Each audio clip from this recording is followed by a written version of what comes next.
Hello बच्चों, class 8 के science के दूसरे सेशन में आपका स्वागत है। हमने पिछले क्लास में पढ़ा था क्रॉप के बारे में, क्रॉप क्या होता है, क्रॉप के टाइप्स, ठीक है। फिर हम लोगों ने स्टार्ट किया था कि क्रॉप प्रोडक्शन का फर्स्ट जो प्रोसेस है, जिसको हम लोग पूरे क्रॉप प्रोडक्शन का प्रोसेस को एग्रीकल्चर प्रैक्टिसेस के नाम के अंदर जानते हैं। उससे फर्स्ट हमने पढ़ा था कि प्रिपरेशन ऑफ सॉइल, दूसरा है सोइंग ऑफ सीड्स। तो मिट्टी के तैयार हो जाने के बाद हम लोगों को सीड डालना पड़ता है। क्या डालना पड़ता है? Seeds, right. सीड्स जो हम लोग डालते हैं उसका 2-3 मेथड है। एक ट्रेडिशनल मेथड है, ठीक है, जिसमें हम लोग क्या करते हैं, पहले जो किसान होता है वो जो उसका बलक्स होते हैं उसके साथ वो एक हल रखा रहता है और एक सीड फनल होता है। उस फनल में जैसे जैसे नालियाँ बनती जाती हैं हल से, वैसे वैसे जगह जगह पे सीड्स को छोड़ दिया जाता है, ठीक है। फिर उसको ऐसे हल्का सा मिट्टी से ढक देते हैं ताकि सीड्स को हवा मिलता रहे। मैंने आपको बताया था कि प्लास्टर नहीं करना है, प्लैंकिंग जो हम लोग करते हैं, लेवलिंग करते हैं सॉइल का, तो प्लास्टर नहीं कर देते हैं। उसी तरह से सीड्स को सो करते वक्त उसके ऊपर मिट्टी डाला जाता है हल्का सा, लेकिन इस तरह से नहीं कि फिर वो सीड्स सांस न ले सके। जी हाँ, आपने सही सुना, सीड्स आर लाइक बेबी। सीड्स जो होते हैं वो बच्चों की तरह होते हैं और उनका रेस्पिरेशन इम्पॉर्टेंट है, ठीक है। फर्दरमोर जब आप उसका इरिगेशन करोगे पौधों का, ठीक है, तो इरिगेशन करने के लिए पानी वहाँ तक पहुँचे, है ना, जिसको हम लोग पर्कुलेशन ऑफ वाटर कहते हैं। तो वाटर पर्कुलेट कर पाए, ठीक है, वाटर तो पर्कुलेट कर जाएगा, लेकिन एयर अगर नहीं पहुँचेगा, है ना, जो नॉर्मल एटमॉस्फेरिक कंडीशंस है उसके संपर्क में नहीं आएंगे सीड्स, तो फिर वो काम नहीं करेगा, हम लोग जो है क्रॉप प्रोड्यूस नहीं कर पाएंगे। तो क्रॉप प्रोडक्शन का जो सबसे फर्स्ट स्टेज है, सोइंग ऑफ सीड्स का जो सबसे फर्स्ट स्टेज है वो है सिलेक्शन ऑफ सीड्स, ठीक है।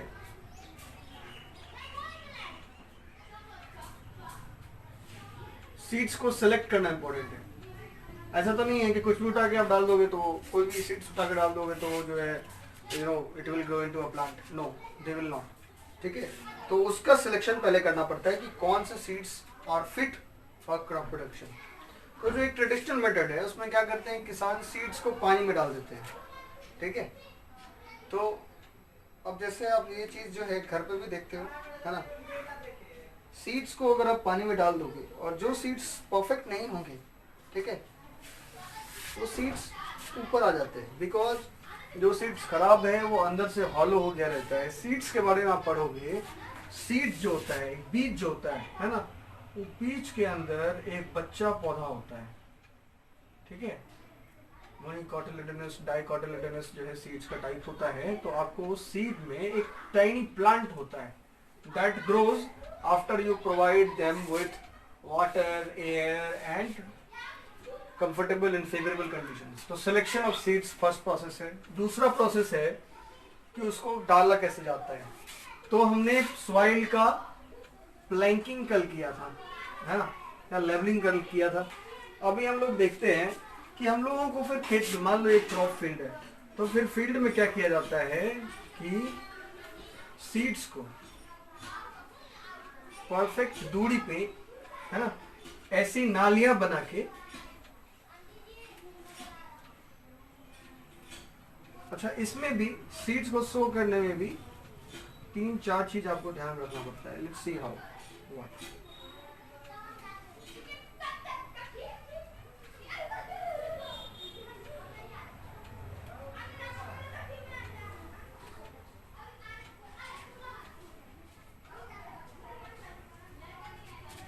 है ना, जैसे ये हो गया ड्रेन 1, 2, 3, 4, 5 और 6।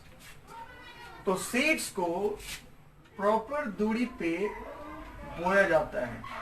पहले नाली बना दिया जाता है हल के द्वारा, जो ट्रेडिशनल तरीका है, जो अभी भी नॉर्थ इंडिया में बहुत ज़्यादा ही पॉपुलर है, होता है, करते हैं लोग। पॉपुलर का मतलब ये नहीं कि उसमें कोई फ़ायदा है, because the farmers are not so resource rich, तो उनको जो है ट्रेडिशनल मेथड्स का ही इस्तेमाल करना पड़ता है। तो सीड्स को प्रॉपर जगह पे रखना, उनको ना ज़्यादा नज़दीक रख सकते हैं और ना ज़्यादा दूर रख सकते हैं। अगर आप ज़्यादा नज़दीक रख दोगे तो दे विल नॉट ग्रो प्रॉपरली, क्योंकि उनको पूरी तरह से परफेक्ट रिसोर्सेज नहीं मिलेंगे, ठीक है। अब मान लीजिए कि इसके पीछे हम लोग रख दें, तो तीनों को जितना मिलना चाहिए परफेक्ट मात्रा में वो नहीं मिलेगा। अगर आप ज़्यादा दूर रख दोगे, ठीक है, ज़्यादा दूर रख दोगे अगर आप, तो फिर क्या होगा कि जो खेत का रिसोर्सेज है, फील्ड का रिसोर्सेज है, वो वेस्ट हो जाएगा और आपका प्रॉफिट कम हो जाएगा, राइट।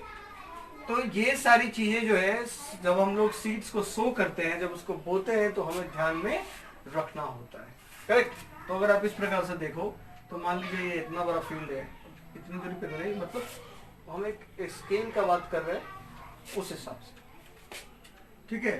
तो आप फिर ऐसे जो है सीड्स को रख सकते हैं। नहीं, मान लीजिए इतनी दूर में 36, अब 36 अगर आ सकता है और आप 30 डालें सीड्स, तो फिर भी आप 6 सीड्स का वेस्टेज किए। अगर आप 36 की जगह पे 40 डाल दिए तो आप अपने प्लांट के ग्रोथ का, अपने क्रॉप के ग्रोथ को थोड़ा सा हिंडर करोगे, एंड दैट विल आपका जो क्वालिटी है क्रॉप का वो कम हो जाएगा, राइट। या फिर it will take more time, ठीक है। तो सिलेक्शन ऑफ सीड्स, तो एक सोइंग ऑफ सीड्स में जो फर्स्ट तरीका है वो है कि किसान जब हल चलाते हैं उसी वक्त जगह जगह पे बीज की बुआई कर लेते हैं, ठीक है। दूसरा तरीका है, ठीक है, कि अब सोइंग मशीन आता है, ठीक है, सीड ड्रिल उसको कहते हैं, जो नया मेथड है ना, उसमें आप कह सकते हो कि सीड ड्रिल। तो आप अपने बुक्स में देख सकते हो सीड ड्रिल एक मशीन होता है। मशीन क्या, वो ट्रैक्टर में लगा रहता है, ठीक है ना। It is like a frame, और ये फ्रेम में जो है ये ट्यूब बना रहता है, और ये ट्यूब एक बड़े फनेल से कनेक्टेड है, ठीक है। और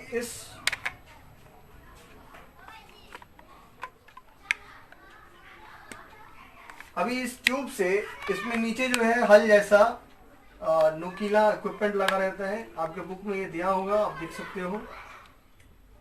जैसे जैसे ये देखो आप, इसका क्या है, ये मशीन का क्या इफेक्टिवनेस है कि किसान जब खुद से ये काम करने की कोशिश करते हैं नालियां बनाने का ताकि उसमें सीड्स बो कर सके, तो दे मे बी वो थोड़ा सा मिस कर जाएंगे, परफेक्ट ड्यूटी। बट इसमें क्या है कि ये मैकेनिकल इफेक्टिवनेस के साथ, है ना, एकदम परफेक्ट दूरी पे सीड्स का बॉयल करता है। तो इस फनल में सीड्स को रख दिया जाता है और ये थोड़े थोड़े थोड़े थोड़े दूरी पे सीड्स को गिरा देता है मोस्ट परफेक्टली। ये सीड ड्रिल हो गया। तो ये अब यहाँ पे क्या हुआ कि ये जो है नॉर्मल सोइंग ऑफ सीड्स है, इसमें सिर्फ हम लोग बीज डाल देते हैं और उसके बाद जो थर्ड स्टेज है एग्रीकल्चर प्रोसेस का, जो हम लोग इरिगेशन पढ़ेंगे या फिर फर्स्ट हम लोग मैन्युअलिंग फर्टिलाइजेशन पढ़ लेते हैं, तो वो करते हैं इसके बाद। लेकिन कुछ प्लांट्स ऐसे होते हैं जैसे कि पैडी, राइस, जिसका पहले बुआई किया जाता है एक जगह, है, और उसको पानी के अंदर छोड़ दिया जाता है। दे ग्रो इन वाटर, और उसको पानी के अंदर छोड़ देने के बाद, ठीक है, जब वो थोड़ा सा बड़ा हो जाता है, जब थोड़ा सा बड़ा हो जाता है तब उसको उखाड़ के किसी दूसरे फील्ड में बोया जाता है। तो ये एक अलग टाइप का आपका जो है सोइंग ऑफ सीड्स हो गया। तो सोइंग ऑफ सीड्स भी दो टाइप के हो गए, एक में जिसमें बीज, सिंपल बीज जो है वो डाला जाता है, और दूसरा जो है वो तब होता है पैडी प्लांट्स में या सब प्लांट।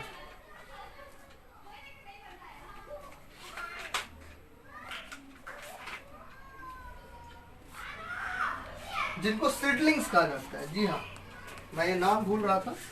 तो कुछ प्लांट्स ऐसे होते हैं या कुछ क्रॉप्स ऐसा होता है जिसमें डायरेक्ट सीड्स से क्रॉप कंप्लीट प्रोडक्शन नहीं होता है, प्रोसेस कंप्लीट नहीं होता है। सीड्स को एक जगह पहले बोया जाता है, वो जब थोड़ा बड़ा पौधा हो जाता है तो उसको एक वाटर फील्ड, है ना, एक फ्लडेड, एक तरह से आप कह सको एक मार्सी फील्ड में उसको फिर दोबारा बोया जाता है, उस पौधे को उखाड़ के। नहीं तो हम लोग वो उसको कहते हैं seedling. Seedlings are tiny plants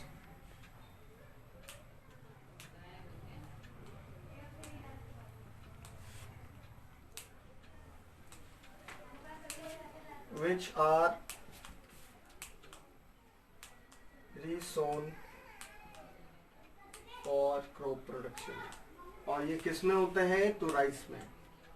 paddy की जो खेती होती है वो ऐसे ही होती है, डायरेक्ट आप बीज नहीं डाल सकते हो। अच्छा, बीज क्या होता है जानते हो पैडी का? हम लोग ये पढ़ रहे थे कि क्लास 7 में पढ़ा होगा आपने कि कौन सा पार्ट ऑफ प्लांट हम लोग खाते हैं।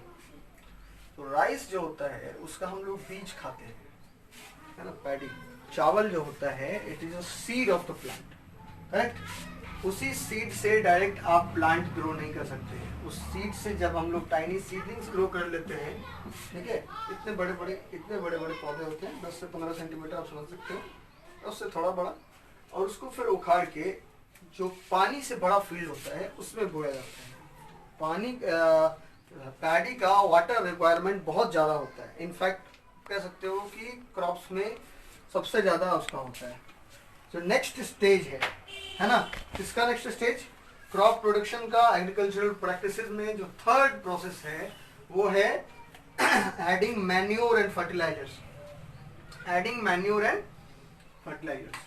तो देखिए, मैन्योर और फर्टिलाइजर्स फील्ड में, जिस फील्ड में आप खेती कर रहे हो उसमें सॉइल प्रिपरेशन के दौरान भी डालते हैं और उसके बाद भी डालते हैं, ठीक है। मैन्योर और फर्टिलाइजर जो होता है, जो थर्ड पार्ट है, एडिंग मैन्योर। हम लोग खेती सीख रहे हैं theoretically, not so much easy, but फिर भी थोड़ा सा हम लोग देख लेते हैं, ठीक है। देखिए, मैन्योर और फर्टिलाइजर में अंतर होता है। मैन्योर जो होता है, these are organic organic fertility growers, और ये जो होता है ये नॉर्मली केमिकल होता है। जब आप बायो यूज करते हैं, बायो फर्टिलाइजर यूज करते हैं, या फिर ऑर्गेनिक वेस्ट से बना हुआ फर्टिलाइजर यूज करते हैं, तो हम उसको बायो फर्टिलाइजर बोलते हैं। मैन्योर के बारे में को बताया था मैंने। जो ह्यूमन वेस्ट है या एनिमल वेस्ट है या डोमेस्टिक वेस्ट या किचन का वेस्ट हो गया, उस सब के डिकम्पोज होने के बाद उसको मिट्टी में मिलाते हैं, ठीक है। और उसको डिकम्पोज करने का भी एक तरीका है ना। उसको डिकम्पोज किया जाता है before, under, without sunlight. Manure कैसे बनाया जाता है? तो जो काउ डंग हो गया या फिर जो किचन का वेस्ट हो गया, किचन का वेस्ट मतलब समझ लो वेजिटेबल्स का जो छिलका होता है, या फिर जैसे चावल वगैरह जो कभी कभी हम लोगों का बच जाता है और हम लोग बेवकूफ़ों की तरह उसको फेंक देते हैं, ठीक है, instead of giving them to animals और those who are needy of that. उस सब के डिकम्पोज हो जाने के बाद, तो डिकम्पोज होता है वो विदाउट सनलाइट। जब डिकम्पोज होता है विदाउट सनलाइट, क्यों? क्योंकि माइक्रो ऑर्गेनिज्म उसका डिकम्पोजिशन सनलाइट के अंदर नहीं कर सकते हैं। सनलाइट जो होता है, ठीक है, वो माइक्रो ऑर्गेनिज्म का थोड़ा सा दुश्मन होता है इस काम में। ऐसे तो सनलाइट लाइफ गिवर है, पर मैन्योर जो हम लोगों को बनाना है वो सनलाइट के बिना ही बनता है, ठीक है। तो वो होता है मैन्योर, जो डोमेस्टिक वेस्ट, काउ डंग या ऑर्गेनिक वेस्ट से बनता है। और fertilisers are chemicals. Fertilisers are chemicals जो एक्सटर्नली ना नाइट्रोजन, फास्फोरस, पोटेशियम जैसे चीज सॉइल को प्रोवाइड कराते हैं। तो हम लोग बोइंग ऑफ सीड्स के बाद ये काम करते हैं, मैन्योर और फर्टिलाइजर सीड में डालते हैं, that will increase fertility and nutrients. The amount of nutrients जो प्लांट्स को चाहिए होता है वो बढ़ा देता है। तो manure is a natural substance obtained by decomposition of animal wastes like cow Dang, human waste and plant residues which supplied essential elements and humus to the soil and makes it more fertilizers. तो manure का definition क्या हो गया कि manure is a natural substance. Manure is a natural substance. ये आप ऐसे समझ सकते हो कि this is the magna carta. Crop production के लिए मैग्ना कार्टा होता है। मैग्ना कार्टा क्या होता है? दिस गिव्स बर्थ, ठीक है। प्लांट बिना ह्यूमस का ग्रो नहीं कर सकते हैं और ह्यूमस बिना मैन्योर और फर्टिलाइजर के नहीं बनते हैं, ठीक है। अब मैंने मैग्ना कार्टा कहना सही नहीं है, बट फिर भी ठीक है, मैग्ना कार्टा ही हुआ एक तरह से। Manure is a natural substance या रिसोर्स, जो भी आप कहना चाहो, that are formed by the decomposition of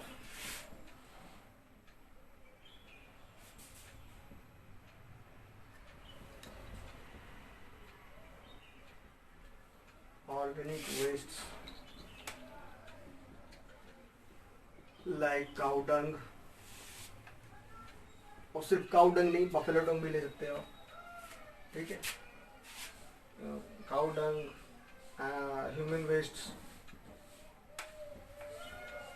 जी हाँ, ह्यूमन डंग, ह्यूमन वेस्ट का मतलब एंड प्लांट रेसिड्यूज।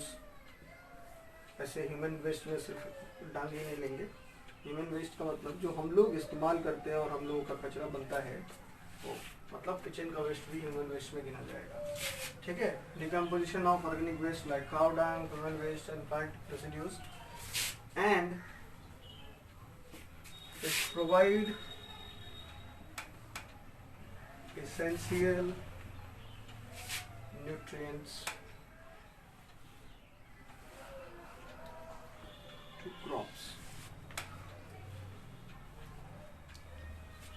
करेक्ट, इनको मैन्योर्स कहते हैं। तो नेक्स्ट टर्म है fertilisers are like manures, right. वो मैन्योर्स के जैसा ही होता है, बट ऐसे समझिए जैसे हम लोग क्या बोलते हैं विटामिन की गोली, है ना। विटामिन की गोली, प्रोटीन बार, हम लोग ये पढ़ते हैं, नया कंसेप्ट आ गया है ना, जो हम लोगों के न्यूट्रिशन में, मतलब एग्जैक्टली इसको आप न्यूट्रिशन नहीं बोल सकते हो, पर ये अभी ये ऐसा ही न्यूट्रिशन चलता है ना। Life is hard and fast. जो नॉर्मल खाना है, बैलेंस डाइट हम लोगों को उससे जब नहीं मिलता है तो हम लोग ये दवाई लेते हैं, protein bar, you know what ever not vitamin. उसी तरह का मैन्योर और फर्टिलाइजर है। मैन्योर जो है वो प्राकृतिक इम्यूनिटी वर्धक है ना, फर्टिलिटी वर्धक है। और फर्टिलाइजर जो है these are artificial substances which will provide nitrogen, potassium and phosphorus. ये तीन एलिमेंट जो होते हैं बच्चों, ये प्लांट के लिए, क्रॉप प्रोडक्शन के लिए बहुत जरूरी होता है। ठीक है, इसीलिए मैंने ये रिपीट भी किया, आपको भी ध्यान दीजिए इस पर। ठीक है, तो फर्टिलाइजर्स क्या होते हैं? These are artificial chemical compounds. Fertilisers are artificial chemical compounds which are used to increase the fertility of soil. ठीक है।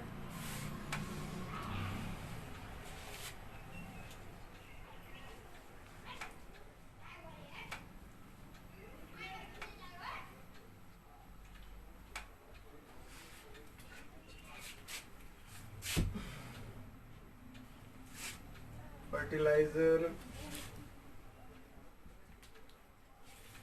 are chemical compounds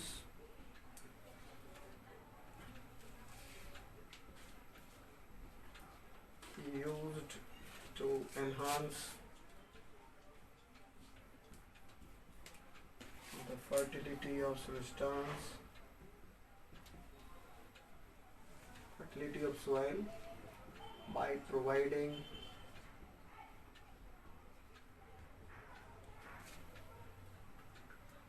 essential nutrients and minerals to plants.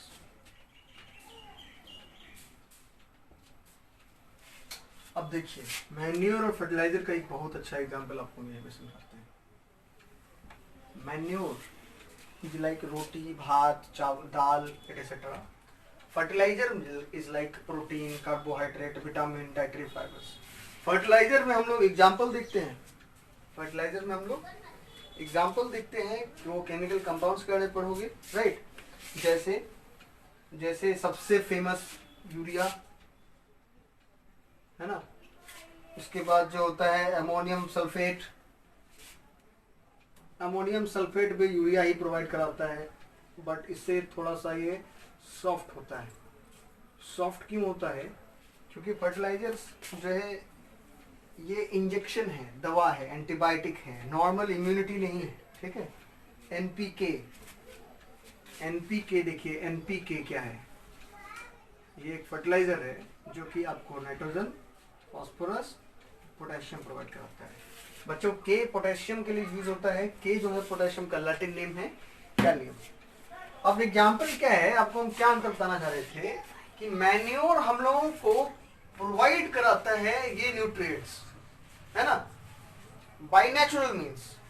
और ये जो हम लोग इसमें क्या है, इसको एग्जाम्पल के रूप में सब्सटेंस जो पढ़ रहे हैं, जो हम लोगों को इंजेक्शन के रूप में लेना पड़ता है, प्लांट्स को देना पड़ता है। तो इसीलिए इसमें और उसमें बहुत बड़ा अंतर है। खैर, अब देखिए फर्टिलाइजर का एक्सट्रीम यूजेज जो होता है, फर्टिलाइजर का एक्सट्रीम यूजेज ये सॉल्ट की फर्टिलिटी को डिक्लाइन करता है, खराब कर देता है। ठीक है। जैसे अगर आप आर्टिफिशियल बॉडी बिल्डिंग सब्सटेंसेस लेते हैं, ठीक है, तो वो आपके नर्वस सिस्टम को डैमेज कर सकता है ना। नर्वस सिस्टम को डैमेज कर सकता है। सिमिलरली फर्टिलाइजर्स जो होता है वो सॉइल की फर्टिलिटी खराब कर देता है, उसकी एसिडिटी बढ़ा देता है। अगर आप एक्सेस फर्टिलाइजर्स यूज करोगे, ठीक है, तो उसके कारण क्या होता है कि आप एक सीजन में यूज ही नहीं कर पाओगे, तो एक सीजन क्रॉप प्रोड्यूस करोगे, अगले सीजन कर ही नहीं पाओगे। तो दैट इज अ डिफरेंस, ठीक है। तो अब जो है सरकार इस चीज को इनकरेज कर रही है कि किसान बायो फर्टिलाइजर्स इस्तेमाल करें। तो bio fertilisers are nothing but manures only, ठीक है, बट थोड़ा सा अलग है क्योंकि वो थोड़ा प्रोसेस्ड होता है। मैन्योर्स जो है किसान पहले खुद से बना लेते थे, अब इसमें किसानों को एक्स्ट्रा पैसा खर्चा करना पड़ता है, अब बायो फर्टिलाइजर्स में भी खर्चना पड़ेगा, बट क्योंकि वो सारे प्रोसेसेस एक्सटिंक्ट हो चुके हैं और कुछ ना कुछ कॉस्ट तो भुगतना पड़ता है हम लोगों को। एंड नेक्स्ट थिंग इज कि मैन्योर से जो या बायो फर्टिलाइजर से बना हुआ जो क्रॉप्स होता है दैट आर मोर न्यूट्रिशियस, वो मोर न्यूट्रिशियस होता है। इसका साइड इफेक्ट होता है ये, इसके इस्तेमाल के कारण क्या होता है कि वेरियस टाइप्स, है ना, विभिन्न प्रकार की एलर्जीज, खाने की एलर्जीज लोगों में आ जाती है। जैसे कुछ लोगों को मूंगफली से एलर्जी होता है ना, कुछ लोगों को सोयाबीन ऑयल से एलर्जी होता है। ये सारी एलर्जीज का जन्म ही हुआ है ऐसे केमिकल फर्टिलाइजर्स के काम से। जब इन चीजों का इस्तेमाल किया जाता है प्लांट्स में, ठीक है, तो दे अल्टर देयर प्रॉपर्टीज, जो बेसिक प्रॉपर्टीज होता है भोजन का उसको चेंज कर देता है। And that's why in different type of fertility जो प्रॉब्लम जो है हम लोगों को झेलना पड़ता है। तो ठीक है, फिर ये थर्ड प्रोसेस हमने पढ़ा। चौथा प्रोसेस इरिगेशन का, वो भी थोड़ा सा कॉम्प्लेक्स प्रोसेस है, हम लोग पढ़ेंगे, जिसमें हम लोग दो टाइप ऑफ कैसे इरिगेशन किया जाता है। एक कन्वेंशनल मेथड जो पहले किया जाता था और अब नया मेथड जो आता है, ठीक है, जिसमें मोट है, चेन पुली सिस्टम है, स्प्रिंकलर्स, नहीं मोट और चेन पुली तो ट्रेडिशनल में आता है।